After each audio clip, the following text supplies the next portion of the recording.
Нұрғали Ораз, колониядан қашқан бала. Повесть.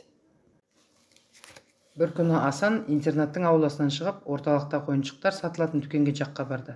Қалтасында бір тиын ақшасы жоқ болса да, жай әншейін қызық үшін бұрыла салып еді. Дүкен ішіндегі әртүрлі ойыншықтарды көріп, оларға қатты қызықты. Әсіресе қорабы қызыл, кабинасы сары, батареймен жүретін машинаны қолына алып, қайта-қайта қарағыштап ұзақ тұрды. Оны Әскербекке сатып алғысы келді. Егер осы машинаны апарып берсе, оның қуанышы қойнына сыймай жүретін белгілі. Бағасына қарап еді, 1 сом 40 тиын екен. Ондай ақша Асанда қайдан болсын?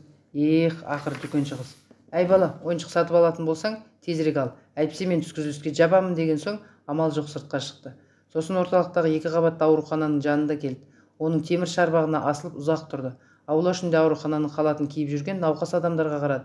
Былтыр апам да осы ауруханада жатты ғой деп ойлады, ол кеудесін сағыныш кернеп. Бұл жер алғаш келген кезде ақ оның көзіне тым ыстық көрінген болатын. Қай палатада жатты екен, терезесі қай тұста? Шіркін, маған дәрігерлер апам жатқан төсегін көрсетсе ғой, алақанымен бүйтіп, ақырын ғана сипап, бетімді басар едім. Егер апам тірі болғанда, тіпті осы ауруханада науқастанып жата бергенде, мен күнде келіп тұрар едім. Апа ойыншықтар дүкенінде Әскербекке лайықты бір әдемі машина бар екен. Қорабы қызыл, кабинасы сары, өз батареймен жүреді. Кнопкасын басып қалсаң, бітіп жатыр, зырлай жөнеледі. Соны Әскербекке сатып алсақ қайтеді дер едім ғой. Сосын ауылдан көкем келгенде апам ақша сұрап алып береді. Кешке интернатқа келгенде де сол бір қорабы қызыл, кабинасы сары, өз батареймен жүретін машина Асанның ойынан кетпей қойды. Оны қайтқанда да Әскербекке апарып бергісі келді. Ол үшін біреуден қарыз сұрап алу керек сияқты. Түнде ұзақ ойланып жатты. Ана күні интернатқа Спандиярдың көкесі келген. Орталыққа совхоздан бір машина алмасын тиеп әкелген екен. Соны қоймаға тапсырып, қайта оралды, әдейі бұрылыпты. Спандиярдың шашынан сипап: "Қарның ашып жүрме өзі, интернаттың капөске көжесі қайбір тамақ болады дейсің. Өзің былай орталық жаққа барып, мәнті самса алып жеп жүр" деп кетерінде біраз ақша беріп жатқан. Ертең Спандиярдан қарызға ақша сұрап алса қайтер еді. Кейін ауылға каникулға барғанда, жоғарғы ауылдың балалары асық ойнап ұтып алса, әріне ұтады ғой, қайтарып берер. Сөйткен жон болар.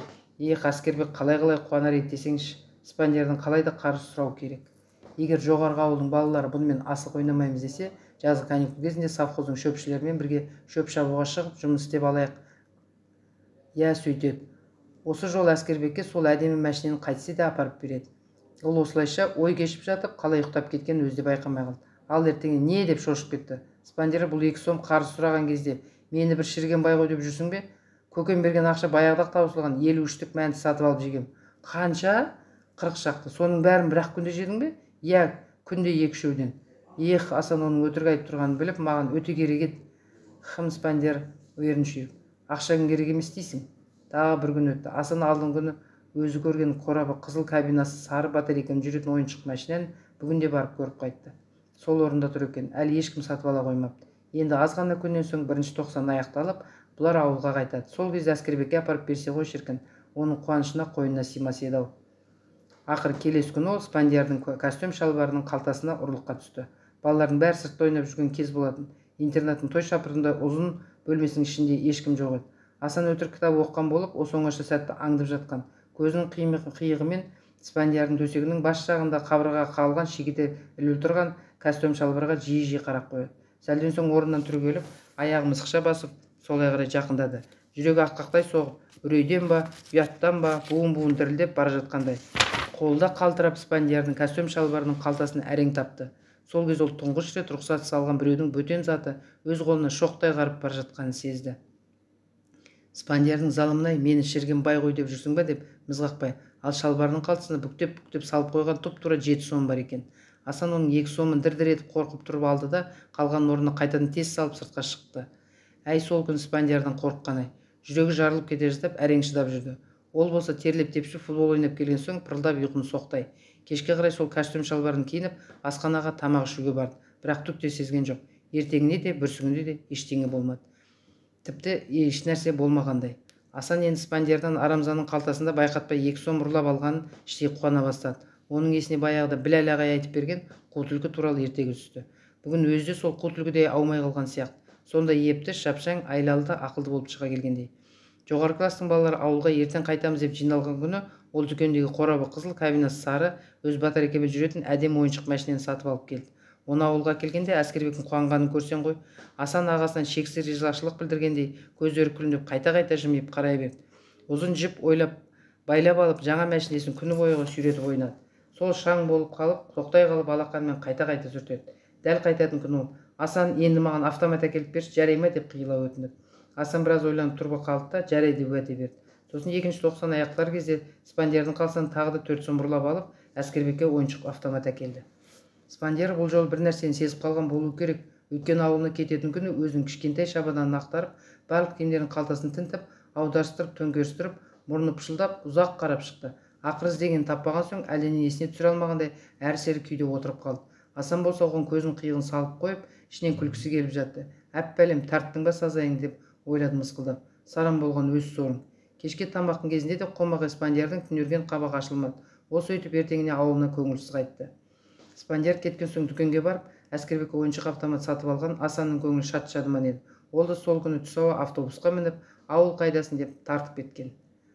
Автобустың ішінде өзі де автоматпен ойнап отырып, қу түлкі туралы ертеңін тағы есіне алды. Бұл жолда Әскербектің қуанышына шек болмады. Ойыншық автоматты Асанның қолынан ала сала, айғайлап көшеге жүгіріп шығып, жолында кезіккеннің бәрін де дырылдатып ата бастады. Оның осы ойыншыға биғаным да қатты қызыққан сияқты. Есік алдында еңбектеп жүрген бөпесін еркелей тұрып: «Әй Асан, тапқан таянғанның бәрін Әскербекке тасып бергенше, мынау кішкене бөпеңе де бірдеңе әкелмейсің бе?» деді. Сол кезде Әскербекке ойыншық автомат сатып алған ақшаның қалғанына өзінің 4 мәнт алып жегеніне Асан іштей ұялып қалды. Интернетқа қайтатын күні Әскербек: «Келесі жолы келгенде маған да бұдан жақсы ойыншық әкел, мақұл ма Асан?» деді. Осы жолы ол бұрынғыдан қиылып өтінген жоқ. Ағасына деген нық сезіммен айтты. Содан ба екен мақұл демеске Асанның амалы да қалмады. Енді ол Спандиярдың ғана емес, басқа балалардың да қалтасын ұрлыққа түсе бастады. Көп өтпей-ақ интернатта бір ұры пайда болған бәрі де біліп, бәрі де сезіп қойды.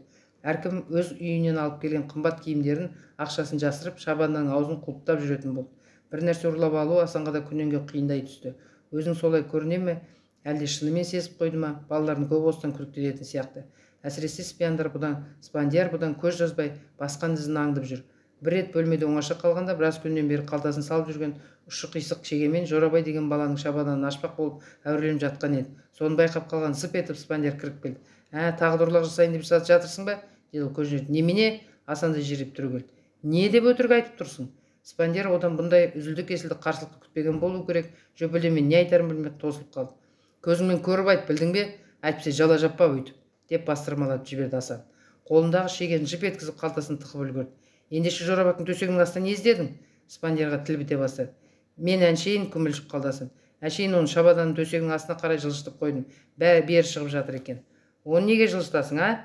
Өзің де білесің ғой, интернат ұры көп. Ашылып-шашылып жатқан шабадан көрсе, үптеп кетеді». «Мен білсем, нағыз ұры сенсің», деді кейін Спандияр нық сезіммен. «Екінші тоқсанның аяғында менің 4 сомымды ұрлап алғансың. Давай өзіме қайтарып бер. Әйтпесе сенің шабаданыңды ақтарды деп Жорабекке айтамын». «Мен алғам жоқ», Асан көзін төмен салып. Үйі соншалықты бәсең әрі сенімсіз шықты.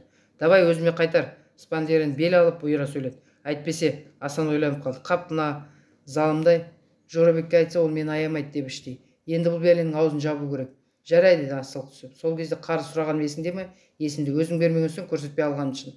Бірақ басқа ешқандай затыңа тиіскенім жоқ». «Әкел 4 сомды». «Мә», деді Асан біреуден ұрлап алған ақшасын 4 сом санап беріп жатыр. «Бірақ есіңде болсын, егер жан адамға мен ұры деп айтсаң, жақсылық күтпе». «Тура бар ғой. Немене? Құдыққа тастап өлтіремін. Шын ба?» Спандиярдың көзі бақырайып кетті. «Имандай шыным» деп Асан сұқ саусағымен тамағының тұсын бір сызып көрсетті. «Бауыздап тастаймын». Спандиярдың зәресі ұшып 4 сомын алған бойда тайып тұрды. Ол ұрылар қан төгуден де тайынбайды деп ойлайтын болу керек.